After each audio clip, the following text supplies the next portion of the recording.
meninggalkan jutaan hikmah dan tanda-tanda ketuhanan dalam kelebatan rimba, terjal dinding batu, atau kedalaman samudra, bahkan lewat penemuan kecil sekalipun.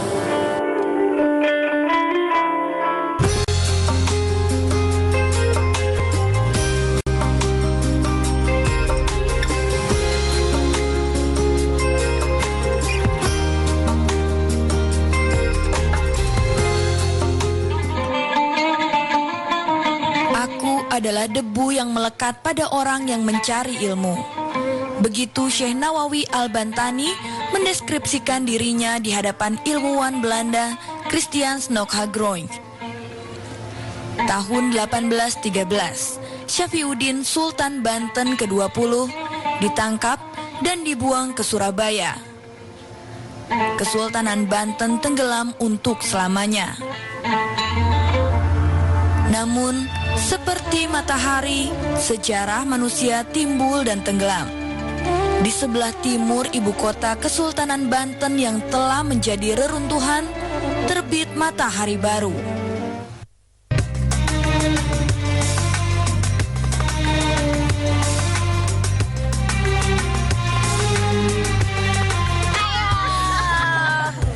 Banget, Jen. Mikirin apaan sih? Enggak. Aku lagi mikir, sejarah manusia memang aneh ya. Kesultanan Banten berakhir, muncul pemikir besar Islam baru, Syekh Nawawi Al-Bantani, yang kembali mengharumkan nama Banten ke seluruh penjuru dunia. Iya ya, anehnya lagi, silsilah keturunan Syekh Nawawi berhubungan langsung dengan Kesultanan Banten. Syekh Nawawi itu keturunan 11 Maulana Hasanuddin. Udah hujan, kita jalan yuk. Yuk.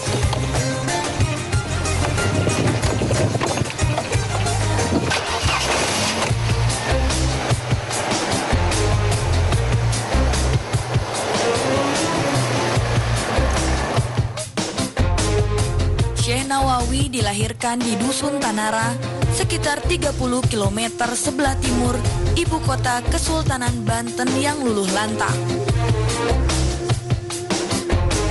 Pergolakan perlawanan rakyat Banten yang sengit terhadap pemerintah kolonial Belanda menghiasi masa kecil hingga remaja Syekh Nawawi. Setelah mendapatkan ilmu pengetahuan dasar dalam bahasa Arab, nahwu, fikih, tauhid, dan tafsir dari ayahnya Umar Ibnu Arabi, pada umur 11 tahun, Nawawi kecil melanjutkan pelajarannya kepada Kiai Sahal di Banten. Kemudian diteruskan kepada Kiai Raden Haji Yusuf di Purwakarta. Kelihatan banget ya, Syekh Nawawi itu haus akan ilmu. Bayangin aja, di usia 11 tahun dia udah berani ninggalin rumah untuk belajar kepada ulama-ulama besar. Hebat. Tradisi ilmiah emang udah jadi tradisi di keluarganya. Dulu ayahnya kan seorang penghulu, agamanya sangat kuat dan juga sangat berpengaruh di daerahnya. Pada usia 15 tahun, Nawawi berangkat menuju Mekah untuk menuntut ilmu di Masjidil Haram, Makkatul Mukarramah, yang pada masa itu satu-satunya perguruan tinggi Islam di kota Mekah. Wah, luar biasa. Padahal saat itu sangat sulit loh pergi ke Mekah, apalagi bagi anak seusia Nawawi. Ya, pastinya seusia Nawawi, umur 15 tahun itu mahasiswa termuda yang ada di Masjidil Haram.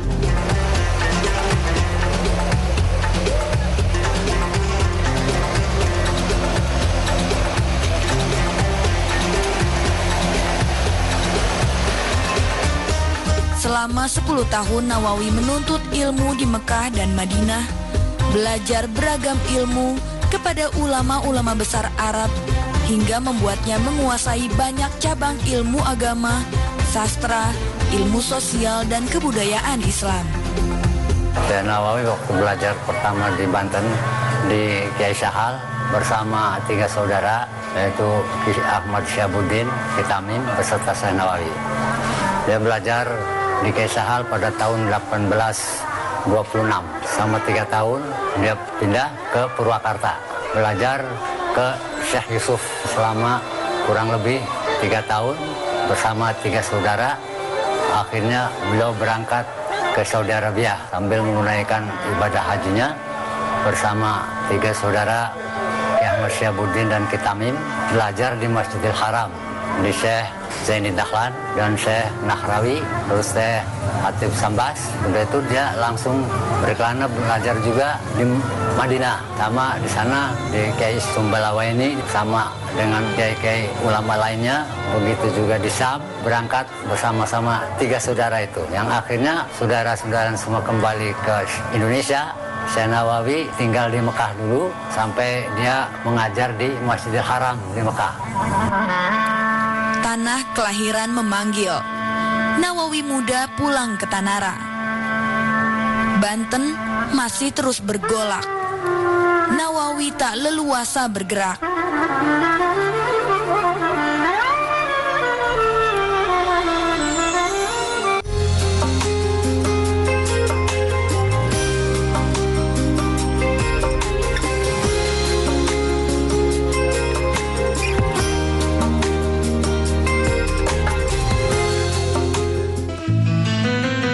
Tanara, desa bersahaja di tepi laut Jawa.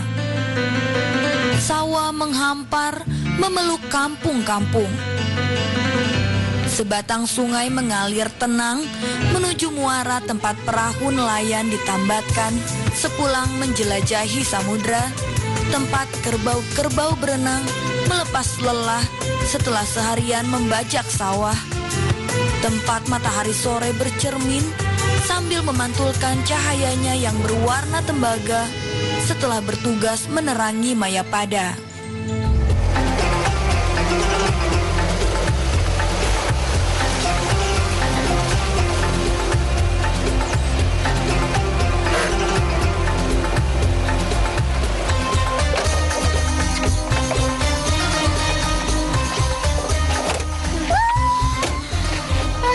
Alhamdulillah, akhirnya nyampe juga di Tanara.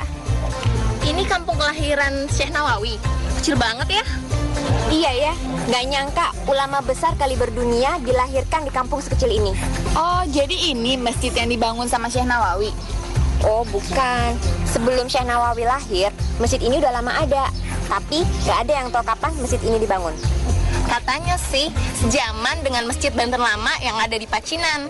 Masjid Tanara memiliki arsitektur khas masjid abad 16. Kubah masjid berbentuk limas berundak yang di puncaknya terdapat penunjuk arah mata angin berbentuk kepala bebek, mihrab, dan mimbar yang rendah dan sempit.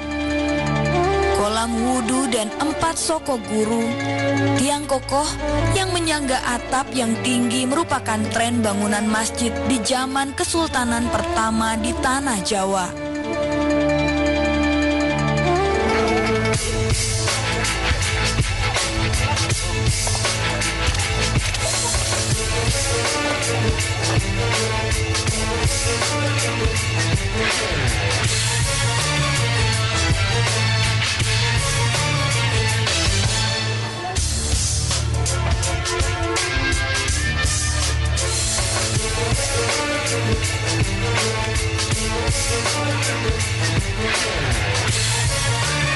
Nah, di masjid inilah Nawawi kecil belajar berbahasa Arab, tafsir, tauhid, nahwu, dan fikih dari ayahnya Umar Ibnu Arabi. Berarti tempat kelahiran Syekh Nawawi deket-deket sini dong. Di mana sih, Fit? Itu dia, tempatnya sih di situ. Tapi bangunan dan bentuknya nggak seperti itu. Kita lihat aja yuk.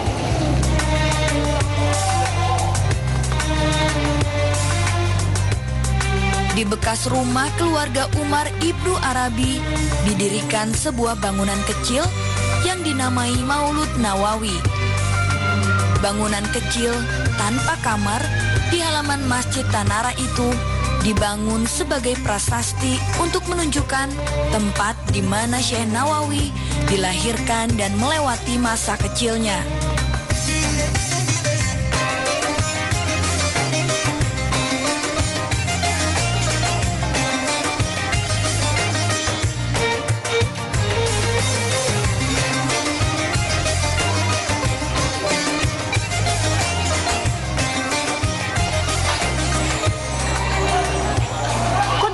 Maulud Nawawi, emangnya rumah Kiai Umar Ibnu Arabi itu udah nggak ada bekasnya lagi ya?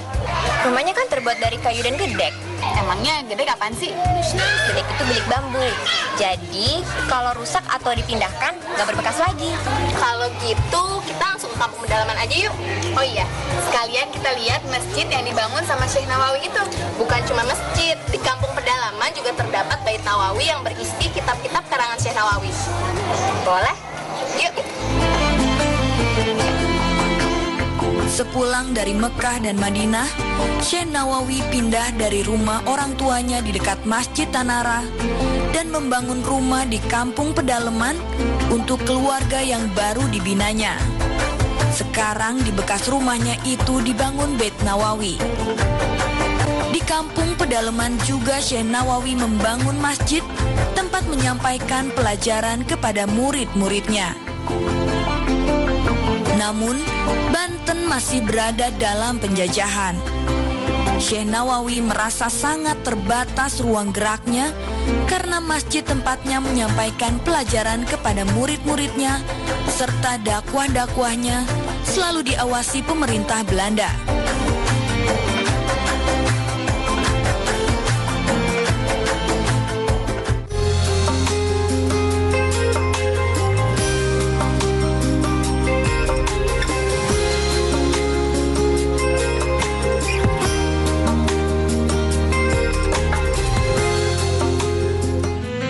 Masjid An-Nawawi dibangun oleh Syekh Nawawi antara tahun 1839 hingga 1840.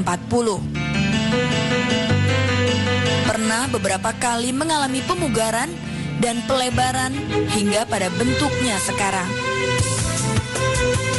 Tetapi 4 tiang besar, mimbar, mihrab, kubah dan kolam wudhu di belakang masih tetap dengan keasliannya hingga kini.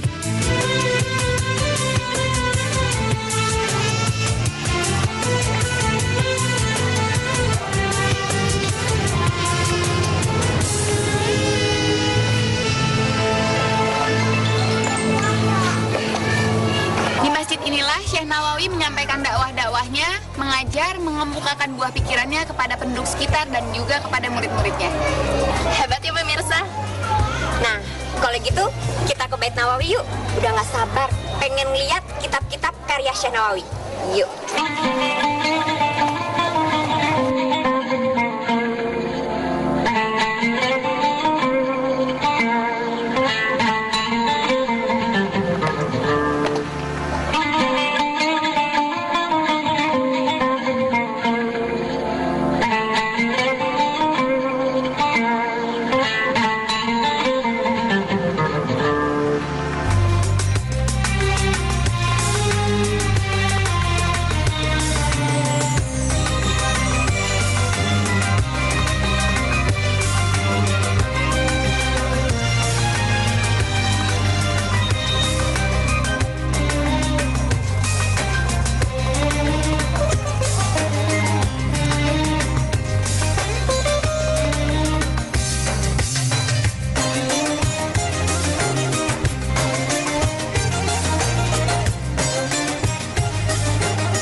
Syekh Nawawi dijuluki Sayyidul Ulama Al-Hijaz atau pemimpin ulama negeri Arab karena memang karya-karyanya sangat banyak dan bermanfaat. Tapi nggak cuma banyak, karya-karyanya juga mendapatkan pengakuan dari para ilmuwan dunia. Menurut sebagian ulama, karangan karya-karya kitab Syekh Nawawi berjumlah 99 kitab.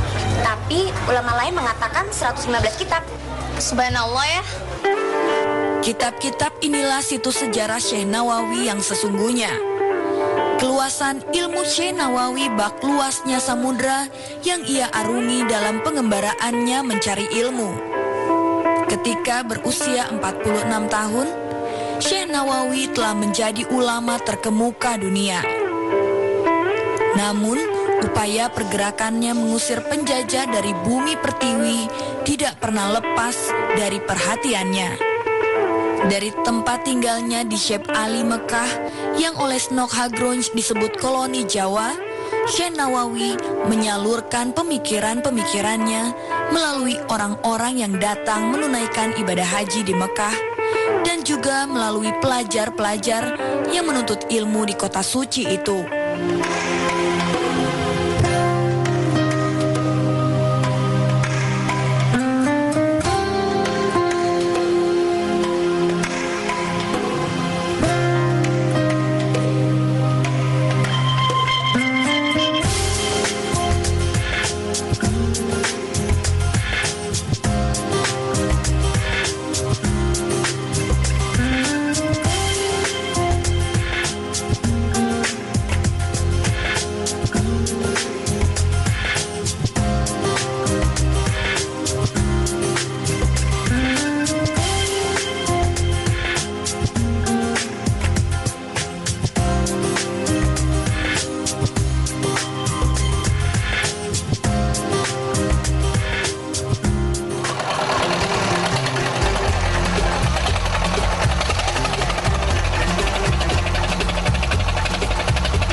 Islam binaan Syekh Nawawi yang tersebar di Siantero, Hindia Belanda mengancam eksistensi kolonialisme Belanda.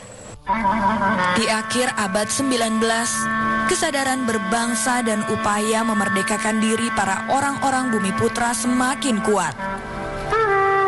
Pemberontakan terhadap kolonial Belanda bermunculan dimotori oleh para haji yang pulang dari Mekah dan belajar pada Syekh Nawawi. Mereka mulai menyadari pentingnya persatuan. Dan itu hanya bisa direkat oleh semangat ukhuwah Islamiyah. Kebangkitan Islam yang dimotori oleh Syekh Nawawi pastinya membuat Belanda sangat gusar. Dan pada tahun 1872, Belanda membuka konsulatnya di Jeddah untuk mengawasi gerakan para jemaah haji dan para pelajar di sana. Tak cukup hanya itu.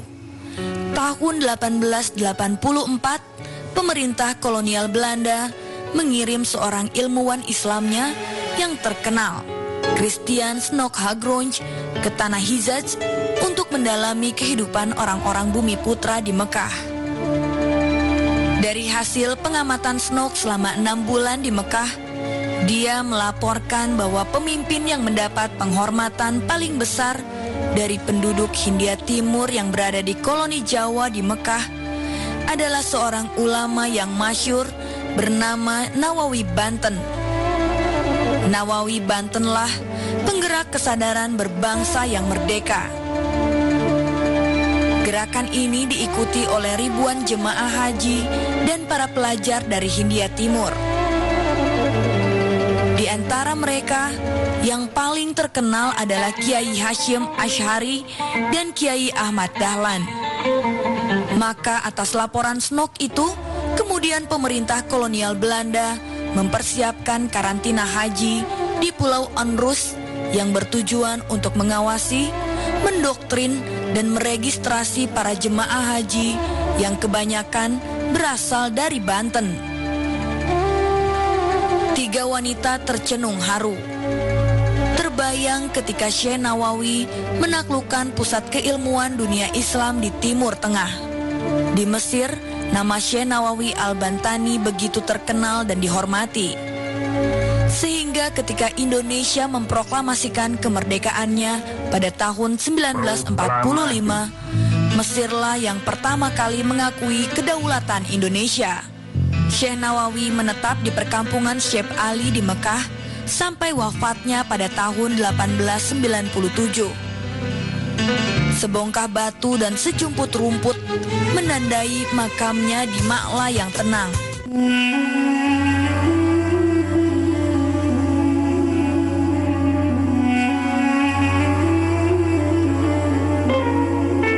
Seperti matahari, sejarah manusia timbul dan tenggelam. Tinggalkan jutaan hikmah dan tanda-tanda ketuhanan dalam kelebatan rimba, terjal dinding batu, dan kedalaman samudra, bahkan lewat sebuah penemuan kecil sekalipun.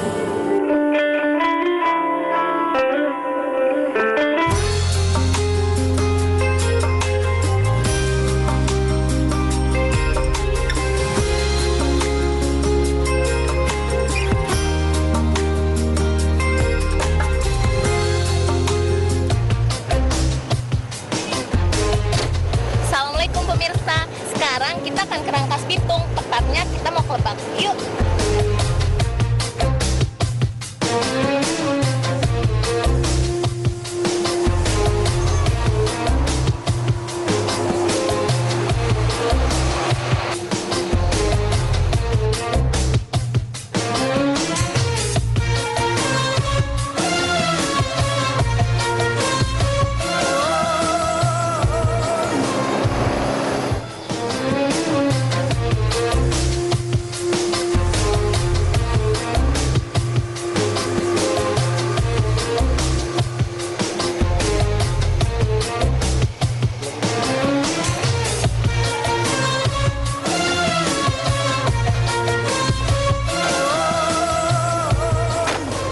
Alhamdulillah pemirsa, sekarang kita udah di Lebak nih. Aku udah gak sabar karena aku udah lama banget pengen nelusurin jejak Max Havelaar. Yang benar itu jejak Multatuli. Loh, kok Multatuli sih, Feb? Iya, kalau Max Havelaar cuma judul buku karangan Multatuli atau Edward Dekker, asisten residen Afdeling Lebak tahun 1856. Oh, berarti Max Havelaar itu cuma karangan fiksinya Multatuli ya? Max Havelaar termasuk roman sejarah. Itu ditulis berdasarkan pengalaman Multatuli selama menjadi asisten residen di Lebak. Dan kebenarannya telah diteliti oleh Profesor Felt dan Mr. Posmayer pada tahun 1860. Yaudah yuk, cepet nih.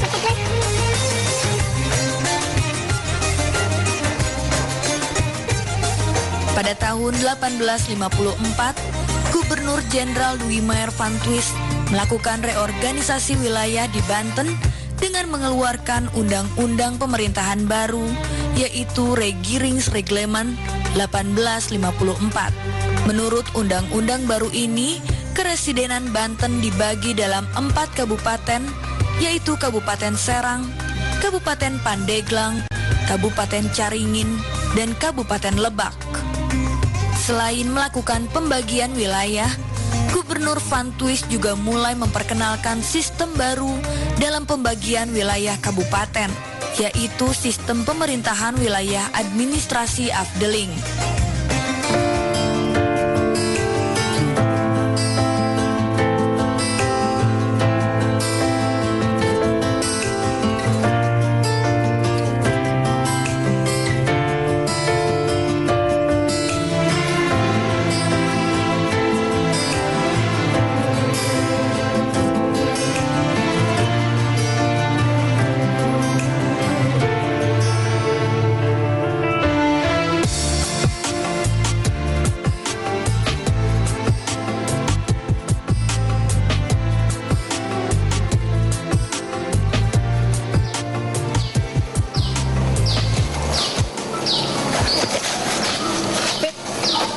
Emangnya sistem Afdeling itu yang kayak gimana sih? Afdeling adalah pemerintahan administratif di dalam kabupaten. Dan Lebak itu adalah salah satu Afdeling di Keresidenan Banten.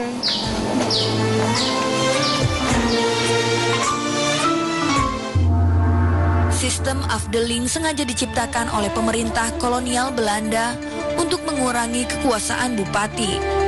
Karena pemerintahan sehari-hari di wilayah Afdeling dilakukan oleh seorang asisten residen berkebangsaan Belanda dengan didampingi seorang pejabat pribumi yang disebut Patih Afdeling. 2 tahun setelah reorganisasi wilayah di Banten, pada tanggal 21 Januari 1856, Multatuli menginjakan kakinya di Lebak.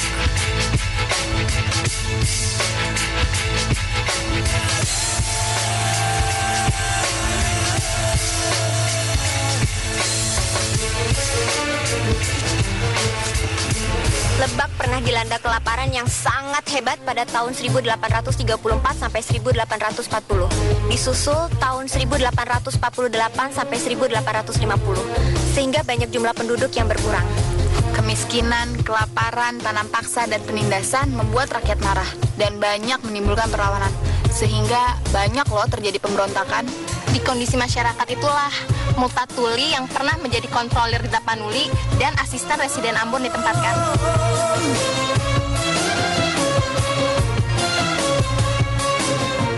Multatuli adalah intelektual yang telah mengenal ide-ide humaniter. Baginya penindasan, kesewenang-wenangan, dan penyalahgunaan kekuasaan oleh para penguasa adalah kejahatan yang harus dihadirkan di hadapan hukum. Namun satu hal tidak dikuasai oleh Multatuli. Budaya politik tradisional di Pulau Jawa berbeda. Ketidaktahuan itulah yang kelak menghantam pemikiran dan mengasingkannya ke ujung dunia.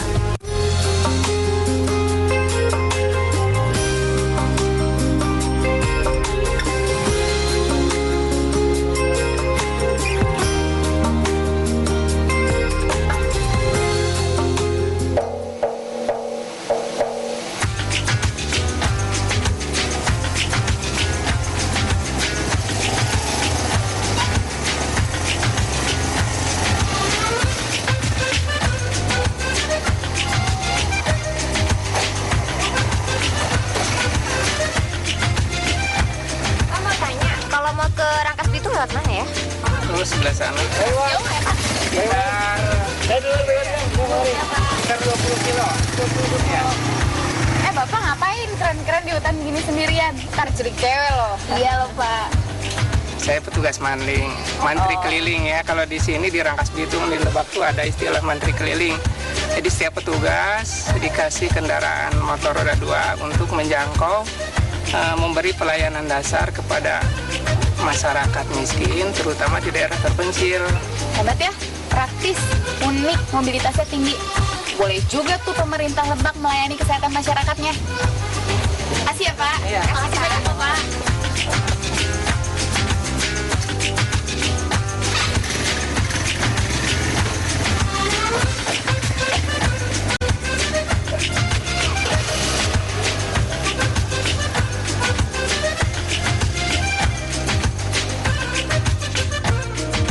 Ketika Multatuli menjadi asisten residen Lebak, Kabupaten Lebak diperintah oleh bupatinya yang kedua, Raden Tumenggung Adipati Kartanata Negara, yang memerintah mulai tahun 1830 sampai tahun 1865. Pada awal pemerintahan Bupati Raden Kartanata Negara, Gubernur Jenderal Johannes van den Bos menerapkan sistem eksploitasi tenaga rakyat besar-besaran di sektor pertanian dan perkebunan, yaitu sistem kulturstelsel atau tanam paksa.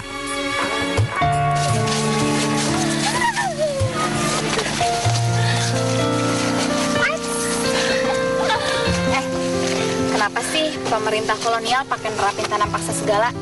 Emangnya nggak tahu apa kalau itu bakal nimbulin perlawanan dari para masyarakat?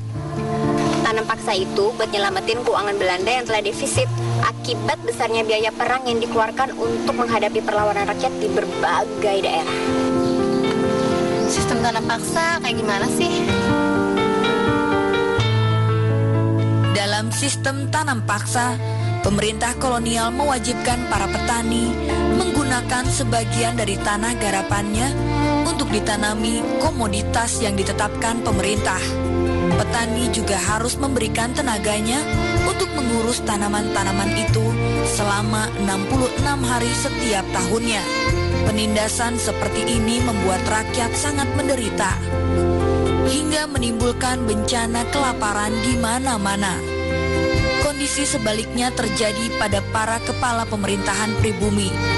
Para bupati dan demang yang bertanggung jawab atas pengiriman hasil panen kepada pejabat-pejabat kolonial menerima imbalan berupa bagian dari pendapatan. Semakin besar hasil panen yang mereka serahkan, maka semakin besar pula pendapatan yang mereka terima. Nggak adil banget pemerintah kolonial dan pejabat pribumi yang makan angkanya, rakyat yang kena getahnya. Kondisi ini mendorong para kepala pemerintahan pribumi untuk menekan rakyatnya agar menyerahkan hasil panen yang sebanyak-banyaknya kepada pemerintah kolonial, di samping juga kewajiban bekerja tanpa bayaran kepada para pejabat dan elit-elit pribumi yang disebut Pansendiensten. Kalau gitu sistemnya, kapan rakyat mau mikirin dapurnya sendiri? Multatuli memulai tugasnya di Lebak dengan mempelajari arsip-arsip yang ditinggalkan oleh asisten residen yang digantikannya C.E.P. Carolus. Dari arsip-arsip yang ditemukannya itu, Multatuli merasa menemukan suatu gambaran kesewenang-wenangan yang kejam yang dilakukan oleh para kepala pemerintahan pribumi terhadap rakyat Lebak. Ia tidak suka dan berpikir untuk segera bertindak. Tuduhan penindasan itu terutama ditujukan kepada Bupati Lebak, Raden Kartanata Negara, dan menantunya, Raden Wirakusuma, yang menjadi demang di Parung Kujang.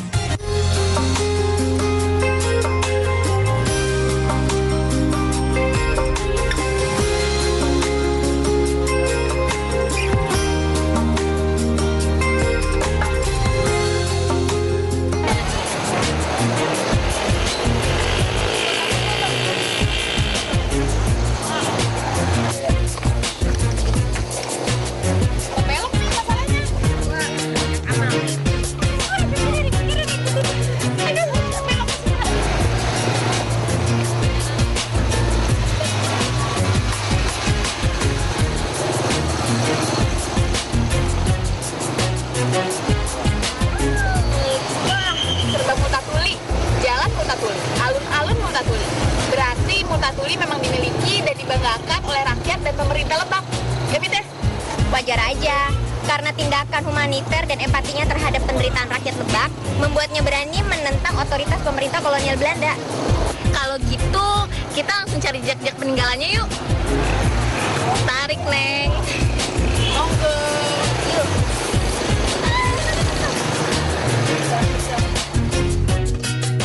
Perseteruan antara Multatuli dengan Bupati Lebak dan Demang Parung Kujang semakin menjadi.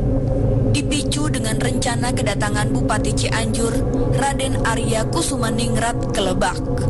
Untuk menyambut kedatangan tamu agung yang masih kerabatnya itu, Raden Kartanata Negara mengerahkan tenaga rakyat yang sangat banyak untuk mempersiapkan penyambutan, termasuk untuk membersihkan rumput di pekarangan rumah Bupati.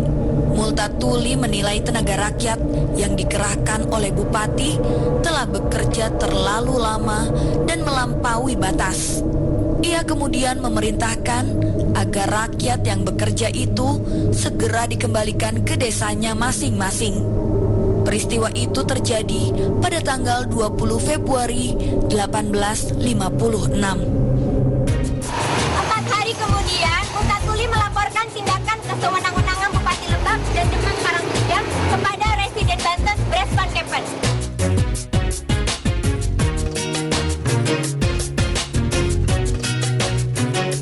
Multatuli menuduh Bupati Lebak dibantu oleh Demang Parung Kujang telah melakukan kejahatan penyalahgunaan kekuasaan dan melakukan pemerasan kepada rakyat Lebak. Selanjutnya Multatuli mengusulkan agar Bupati dan Demang dari Lebak ini segera dipindahkan ke ibu kota keresidenan untuk memperlancar proses penyidikan.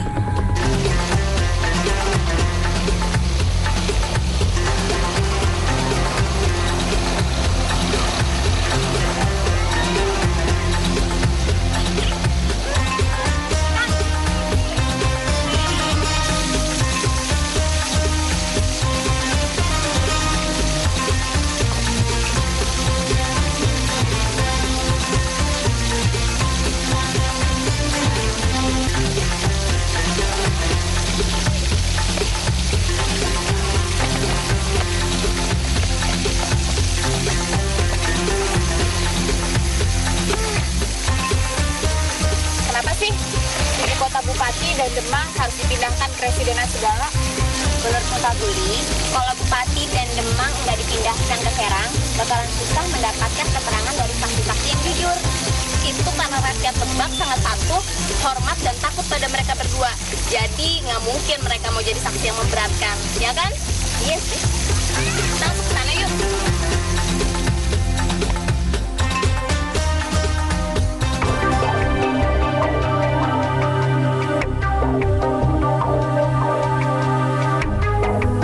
Laporan Multatuli ditanggapi serius oleh Residen Banten.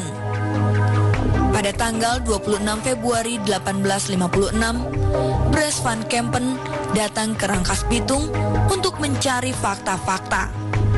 Bres van Kempen melihat Persoalan yang sebenarnya adalah karena Multatuli tidak mengerti bahwa bagi rakyat, melakukan segala perintah bupati adalah pengabdian dan kehormatan. Persoalan semakin panjang. Setelah Bres van Kempen melaporkan kasus Lebak itu ke Gubernur Jenderal Dwi Meyer van Twist dan Dewan Hindia Belanda melalui surat tertanggal 29 Februari 1856.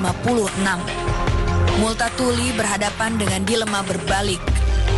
Ia dinilai tak cakap menjadi pangreh praja karena menimbulkan kesan sebagai pejabat Belanda yang tak pandai bekerja.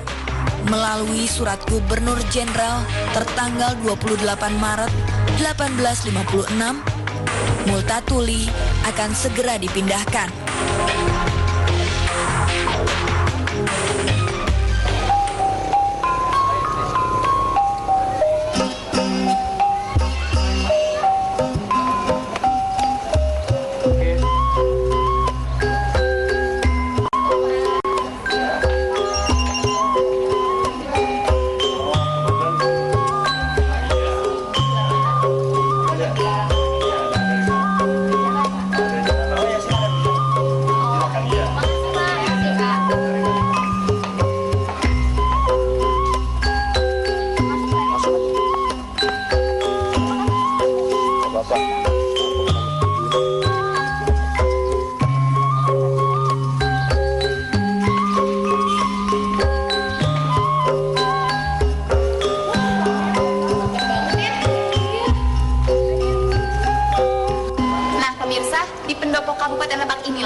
Berkantor sebagai asisten residen Efteling Lebak. Gedung ini juga telah mengalami beberapa kali renovasi, tapi ciri arsitektur kolonialnya masih dipertahankan. Areal alun-alunnya juga masih dipertahankan dan bahkan dibangun sangat megah dengan memperhatikan fungsi sosialnya yang terus berkembang. Di kantor sekaligus rumah dinas Bupati Lebak ini masih tersimpan foto-foto Multatuli dan keluarganya. Juga foto Bupati Raden Tumenggung Adipati Kartana Tanegara. Sayang sekali ya pemirsa, kita nggak bisa lagi menyaksikan rumah dinas Multatuli karena di bekas rumahnya itu kini telah berdiri rumah sakit yang amat megah. Ada image bahwa Multatuli ini memeras masyarakat Lebak, tetapi kalau orang mengatakan yang tahu persis, bahkan dia itu orang yang paling kasihan kepada masyarakat kecil di Kabupaten Lebak ini. Pada tanggal 4 April 1856, Multatuli mengundurkan diri karena kecewa dengan keputusan Gubernur Jenderal Dwi Meyer van Twist dan Residen Bres van Kempen. Multatuli menjabat asisten residen kurang dari 3 bulan.